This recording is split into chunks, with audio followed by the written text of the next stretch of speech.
Здраво на сите, навистина ми е многу драго што денес повторно се враќаме назад во нашиот подкаст, Халки подкаст за родителство. Денес со нас е Елена Граматикова, едукатор за позитивно родителство и позитивна дисциплина, мајка на две момчиња од 6 и 2 години, автор на Боите на виножитото. Елена, добре дојде. Добро ве најдов, благодарам за поканата. Како се чувствуваш денес? Возбудено. Возбудено? Да, прекрасна атмосфера. Навистина ми е драго што сме тука и што може да поразговараме за оваа прекрасна тема која што следи. Како е да си родител на две момчиња? Како маратон. Маратон. Прекрасно е да си родител на две момчиња. Она кое што е маратонскиот дел е всушност целата активност која што е потребна за нели да се истрчаат, да се изнаиграат, па да учат, да читаат и така натака. Навистина е исполнувачки да се биде родител, би рекла, и тоа е една од работите кои што ме прави толку и креативна, морам да признаам, бидејќи самото мајчинство буди една и креативност и емоции кои што ги немаме пред да станеме родители. Па така и да сега сум и тука. Да не беа тие, немаше да разговараме. Супер, одлично. Маратон, и јас би рекла дека секој родител на својот маратон е прв, пошто тој маратон понекогаш нели има права улица, понекогаш има повеќе, би рекла, кривини, удолници, угорници и сето тоа е пропратено со многу емоции. Од друга страна си едукатор за позитивно родителство и дисциплина. Честопати мене во пракса знаат да ме кажат окей, кога веќе ти си дел од психотерапија, предпоставуваат дека нас не е многу лесно и ние ги знаеме сите работи поврзани нели со родителство и со ментално здравје. Како она знаење кој што го имаш како едукатор, лесно ли се практикува дома со малите или сепак има една поголема родителска емоција и што би рекле народски нели потешко е за своето? Не би рекла дека е потешко за своето, затоа што тоа што им го кажувам и на сите родители е вие сте експертот за вашето дете. Не може да биде никој експерт за нашите деца. Ние сме, затоа што ние најдобро ги познаваме и доколку дозволиме да се случи од старт таа природна конекција која што и како е потребна за понатака да имаме нели здрав однос, комуникација и воспитување кон децата, тогаш не може тоа да го направиме без да ги познаваме.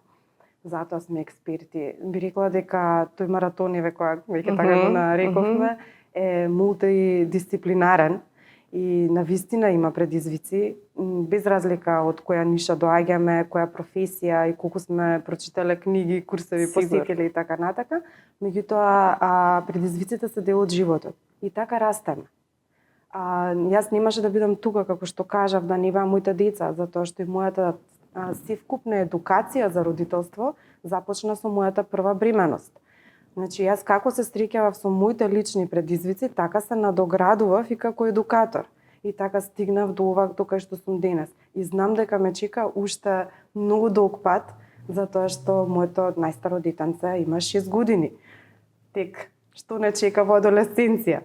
Така да патот се оди, се надоградуваме со надминување на препреките и тука сме да учиме и да растеме заедно со децата. Многу ми се допаѓа што и сега го слушам тоа дека родителите се своите експерти за своето дете и јас секогаш викам дека без разлика, нели, советување, книги, курсеви, психотерапија, како и да е, родителот е тој кој што ја прави разликата дома. Се почнува од дома, така велат. Кога ќе се сретнеме со било какви коментари, например, за деца кои што нанесуваат штета на други деца, еве да не биде булинг, нека биде недоразбирање во училиште, кога ќе се сретнеме со неадекватно решавање на било какви конфликти, било што е, да речеме, социјално неприфатливо, секогаш коренот е дома. И самата знаеш како си име на психотерапевт, дека секое однесување на детето комуницира што му се случува дома во семејството. Да, така е, тоа е нели еден симптом, како што ние знаеме да наречеме, или некој однесување кое што е аларм за нешто да видиме што се случува со релациите. И тука некаде се навидувам на една мисла и едно прашање во однос на тоа, честопати лутината е карактеризирана како непослушност. Да, за жал. Често пати децата ги казнуваме заради тоа што се деца. Најчесто. Сакате да зборуваме за лутината, малце? Па да, ајде да видиме како можеби на родителите да им е полесно да детектираат дека тоа е одредена емоција, да ја валидизираат таа емоција, не да кажуваме, еве мене ми се случува, немој да бидеш непослушен, а детето е само луто, чувствува некоја емоција, позади таа лутина најчесто се крие и тага, и нели тоа е цела една палета на емоции и на бој, но ајде еве ќе започнеме нели со лутината.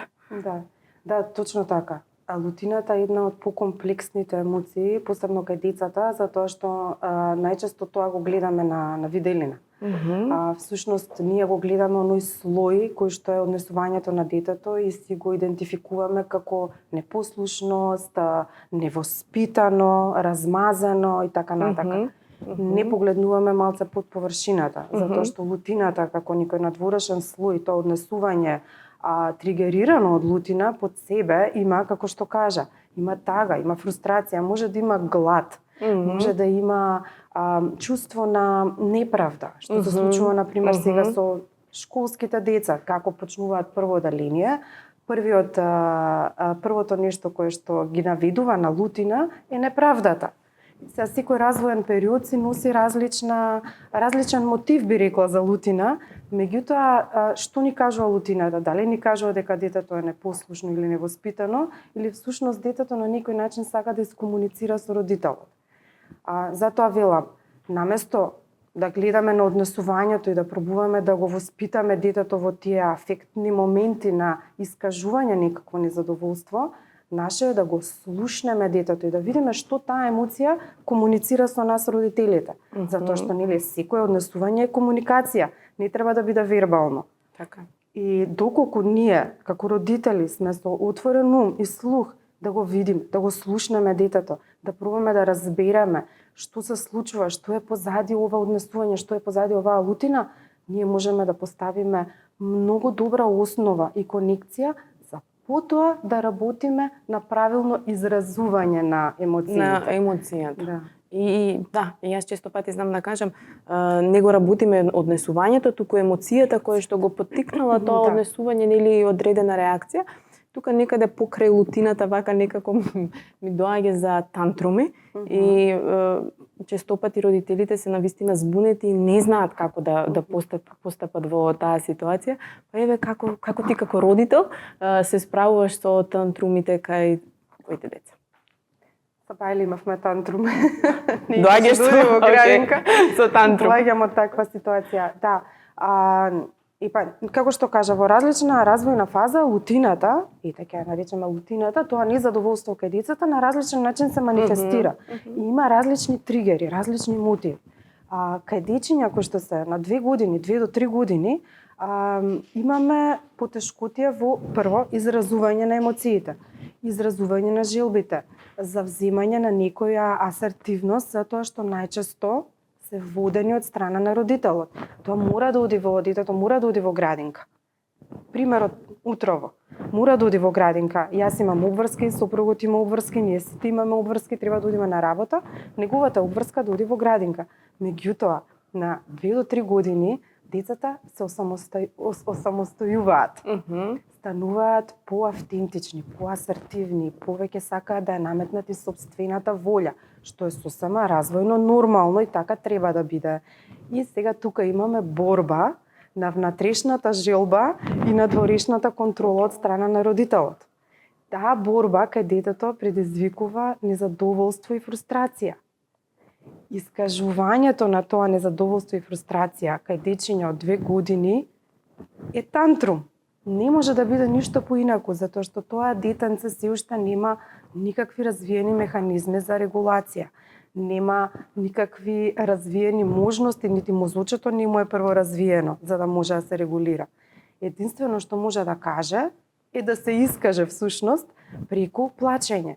И тоа е сосема нормално. И сега како, извините прекинав, ама да се надоврзам, како треба ние родителите да реагираме во тие ситуации? Многу смирено. Многу смирено. Мора да напоменам дека ние како родители имаме одредени емоции за емоциите на нашите деца. Сега, да ги тргнеме тие емоции за емоциите на нашите деца на страна, затоа што треба да се фокусираме на детето и без разлика колку можеби кај некои родители предизвикува иритација плачењето, кај некои родители предизвикува страф или онаа желба да го спасам, да му помогнам, сепак ние мораме да останеме смирени и да допуштиме детето да го искаже тоа незадоволство. Буквално. Затоа што откако ќе го искаже, ќе се исплаче, ние сме тука. Безбедни сме, му даваме простор да се искаже, да се исплаче, откако ќе се случи тоа, ќе се смири. Затоа што потребно му е таа филтрација. Ти благодарам многу за целокупната психоедукација и верувам дека ова секи им помогне на родителите.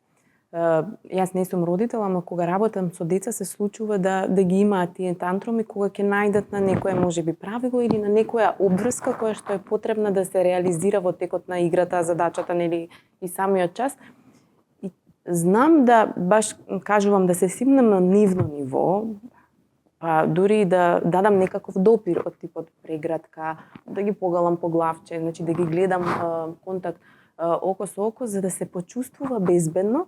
Па после тоа, откако ќе се смириме, нели, заедно, повторно ја враќаме онаа задача или она што требало да го работиме, односно ја враќаме обврската.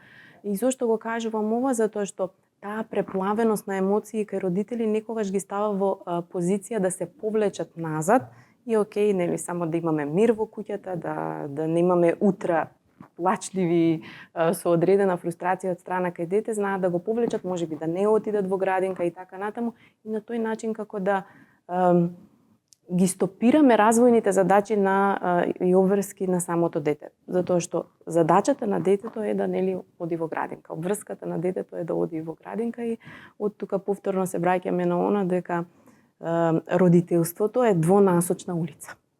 Точно. И мора да има, како се вика, ограда. Затоа што тоа се границите што ги поставуваме. Секако ќе го изслушаме детето, ќе му понудиме допир, прегратка и доколку го прифати. Ако не го прифати, окей. Се повлекуваме. Повлекувањето во таа ситуација е во ред, меѓутоа не ги повлекуваме границите, како што каже. Наше е да ги воспоставиме тие граници, наше е да го воспитаме детето. Тоа мора да оди во градинка. Мора да се облече и така натака. Добро, има други мерки за облекување, меѓутоа и други методи, меѓутоа во ситуации на акутен тантрум, кога детето искажува незадоволство, наше е да го сослушаме и потоа да продолжиме да го правиме тоа што ние како родители сме го зацртале. Затоа што се друго би отишло во рамки на попустливост, во позитивна дисциплина велат попустливоста креира тиранин. Никој не сака да има тиранин по дома, така да границите се многу потребни и децата ги сакаат границите затоа што токму тие граници воспитни им даваат на децата сигурност и самостојност. И знаат каде може да се движат. Да, знаат каде може да се движат или родителите знаат еве за поголемите деца, зборам 6-7 години кога се пријавуваат за некој предизвик како нема самодоверба. Да, самодоверба нека што тоа значи? Се гради уште од малите чекори со овие граници, со исполнувањето на задачите, со поставувањето на обврските од страна на родителите, затоа што јас секогаш велам дека одговорноста за воспитувањето за помалите и за децата е кај родителите. И со поставувањето на тие граници нели доаѓаме до тоа да немаме тиранин, ова јас прв пат вака го слушам во однос на нели вашиот дел и вашата работа, али супер метафора.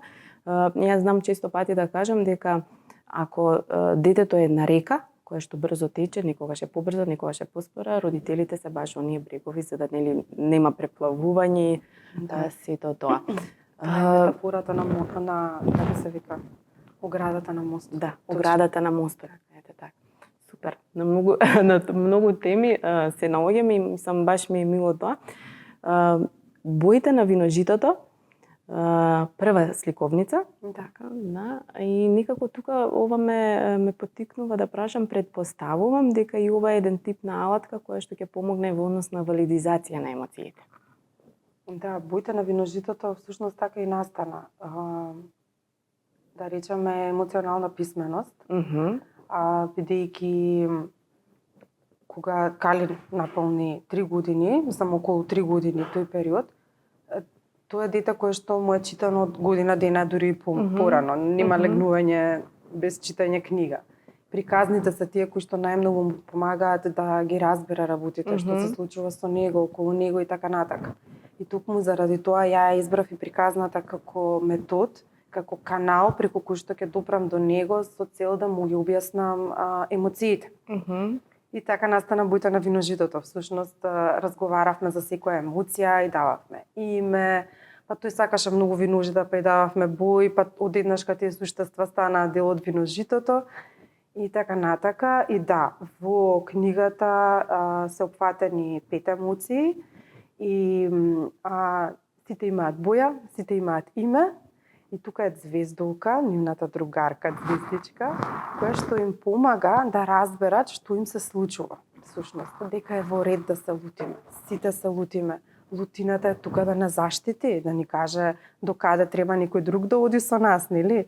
Лутината е многу добра емоција. Меѓутоа, треба да научиме дека кога се лутиме не е во ред да кршиме, да удираме, да клоцаме. Или пак тагата, и тагата е во ред. Тагата е таа која што не зближува, не тера да посегнеме по пријател, по мама, по тато, да се искажеме. И во ред да плачеме, затоа што во книгата тоа е напишано, солзите ни помагаат да голтнеме таа грудка што ни се создава кога сме тажни. И така натака, среќата е нели најдобра кога се споделува, има и за љубомората и има и за стравот, кој што исто така е многу позитивна емоција. За стравот многу често зборуваме и имаме многу приказни надвор од книгава за стравот, затоа што многу родители и многу ситуации гледам како се бега од стравот. Не, тоа не е страшно. Ама нема ти од што да се плашиш. Ама нема зошто да се плашиш. Не, во ред да се плаши. Стравот е добра емоција. Стравот ни кажува, внимавај. Застани, полека. Ако не го слушаме сопствениот страв, ќе бидеме непредпазливи. А стравот е тој што не прави предпазливи. Па така и стравот е опфатен и во оваа книга. И така. Предпазливи, можеби кога го имаме стравот, да имаме и ветер во грб, ајде да кажем, од страна на родителите, ги качуваме сите скалила се погоре и погоре, односно ги исполнуваме задачите на едно дете. Слушајќите за сликовницата, сега еви и јас и Анастасија, која што ја креиравме нашата сликовница, некаде сме слични со емоции и со бои, само опфаќаме една доста, како да речам, специфична тема, а тоа е разводот и поминувањето нели на процесот на развод кај родители и кај деца, и токму и таму се повикуваме дека секоја емоција е во ред да ја имаме. И лутина, и тага, и страв, и среќа, и дели и љубомора, и збунетост што најчесто се јавува кај децата. На кој начин еве да им доловиме на родителите, пошто кога викаме валидизација на емоција, што тоа значи во секојдневната комуникација? Најпрви треба да почнеме со именување на емоциите. Така почне и разговорот, нели? Всушност така настана и книгата. Мора да ги именуваме, мора детето да знае што чувствува. Тоа се прави преку картички, преку постер, преку книги, преку цртање. Зависи кој метод највеќе лежи кај детето. Секој, како што кажам, секој родител си експерт за сопственото дете и ќе знае што да примени. Меѓутоа прво почнуваме со именување. Затоа што кога ќе видиме дека детето еве тоа јас го имам почнато уште многу одамна со моето второ дете, тој има сега 2 години, јас одамна почнав. Те гледам дека си луд, мама, нешто си луд. Чисто му ја ставам информацијата дека тоа што во моментов може би го чувствува, сега не можам да имам сигурна, нели, меѓутоа погодуваме и имаме некоја интуиција, му давам значење на тоа што го чувствува. Значи му давам име. Сега, понатака валидизацијата што значи? Тоа значи прифаќање. Во ред да се лут. Леле, мамо, именува понекогаш ме нервира кога коцките не се спојуваат. Така рекирам, гледам коцки позади. Меѓутоа, и мене никогаш ме нервира кога коцките не се спојуваат. Мислам, можеш да се обидеш повторно и пробај од другата страна. Ако имаш потешкотија, дојди кај мене, тука сум. Значи, ние мораме да ја прифатиме емоцијата која што има детето Прво со именување, потоа со кажување дека и кај нас се случува истото.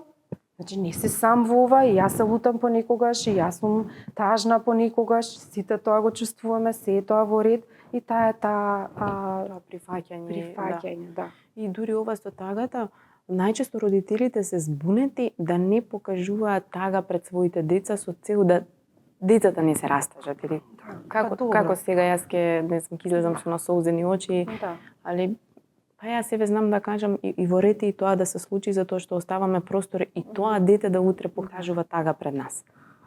Многу е нормално тоа да го прават родителите, затоа што родителството пред се има една изрека како беше safety first, дека безбедноста прва, и сега родителите ние родителите малку по опширно го сваќаме тоа и го сваќаме во смисла на детето да ми е среќно, што да е детето да ми е среќно, што и да се случува. И тука нели ќе дојде сега у најцрни сценарија, каде што се и нормални сценарија, реално животот е таков. Детето не се носи на погреб, да речеме, не може да има онаа завршница и разделба како што треба да ја има. Со баба, дедо, бидејќи тоа е дел од животот. И тоа се со цел да го заштитиме детето. И тоа е многу нормално. Инстинктивно ние родителите сакаме да ги заштитиме децата. И тие ни се механизмите. И тие механизми ни се трансгенерацијски наследени, затоа што така се однесували со нас. И потребна е тука една свесност, потребна е повеќе едукација. Се менуваат работите, има многу повеќе истражувања кои што ни кажуваат да, во ред, знам дека сакаш да го заштитиш твоето дете, меѓутоа еве истражувањето кажува дека детето мора да се збогува, да речеме сега. И да има едно затварање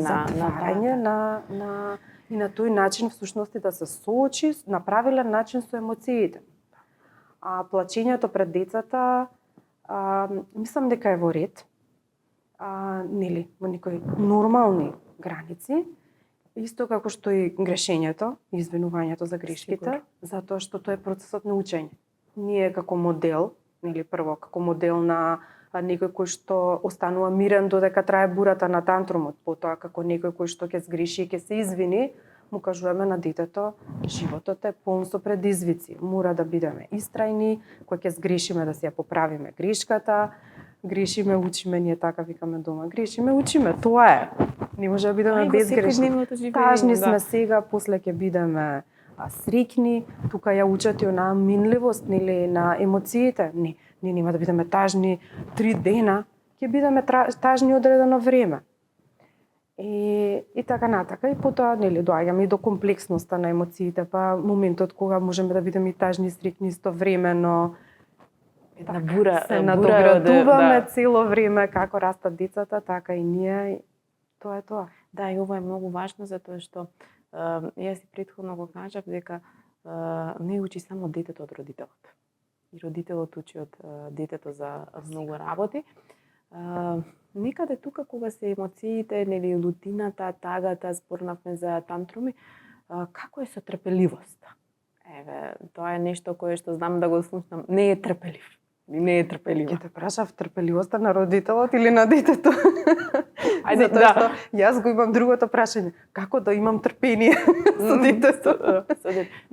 Еве, можеби тука јас ќе двајцата родители кога се заедно и кога се тим и кога се сојуз, претпоставувам таа нивна релација, партнерство и родителство дава едно поголемо трпение во однос на родителот. Не секогаш они може на лице место да бидат двајца, али сепак, односно самиот тип, може би еден од начините за трпеливоста на родителите е тоа, али како ајде да почнеме со трпеливост кај детето? Пошто чисто пати слушам не е трпелив, не е трпелива, како тогаш еве како родител се справуваш? Во однос на трпението, трпението кај мама, трпението кај детето, тоа исто така се учи преку моделирање. Ако јас сум трпелива со моето дете да направи нешто, и тоа ќе покажува поднатака трпение. Ако јас сум нетрпелива, му кажам, дај, јас ќе измијам чашата, остај ти. Дај, сега немаме време за ова. Значи, тоа е дел од оној тренинг кој што треба да го имаме кон децата како родители, и трпението се учи. Друг фактор кој што мора родителите да го знаат е каков темперамент има нивното дете. Затоа што имаме дечиња, темпераментот е вроден, да напоменам, И сега имаме дечиња кои што имаат поактивен темперамент. И на тие дечиња им е потребно повеќе да се истрчаат, да идат на спортови, да лудуваат буквално затоа што тоа им го налага природата. Така се родени. И ние родителите, доколку сакаме тоа дете да седи и да игра шах 2 часа, ќе наидеме на нетрпеливо дете. Нели? Нема да може да се сконцентрира, нема да може да има трпение. Меѓутоа, ако ние му го овозможиме она што му е потребно, како истрчување, играње спорт или било што, за да си го извади од система она што му е природно вродено, потоа многу полесно ќе седне да учи, да решава математика и така натака. Дури има, мислам дека и кај нас некои приватни основни училишта го имаат тоа, каде што децата се во прво оделение се слободни да станат од клупа во било кој даден момент. Не се заврзани за клупа, седи мирно, не станувај, туку ако чувствува, може да стане, ако има потреба да прошета, па дури ако има дворче што е врзано со училницата, да отиде до дворче да сврти 2 круга и да седне да продолжи. Така ќе учи многу повеќе и ќе биде поттрпелив, сконцентрирана и така натака. Затоа што му го овозможуваме тоа што му е потребно, нели, во различна развојна фаза. За второ оделение детето многу полесно ќе седи во клупа. Меѓутоа мораме да го следиме развојот, мора да го знаеме темпераментот и мора да му го овозможиме тоа што му е потребно во даден момент.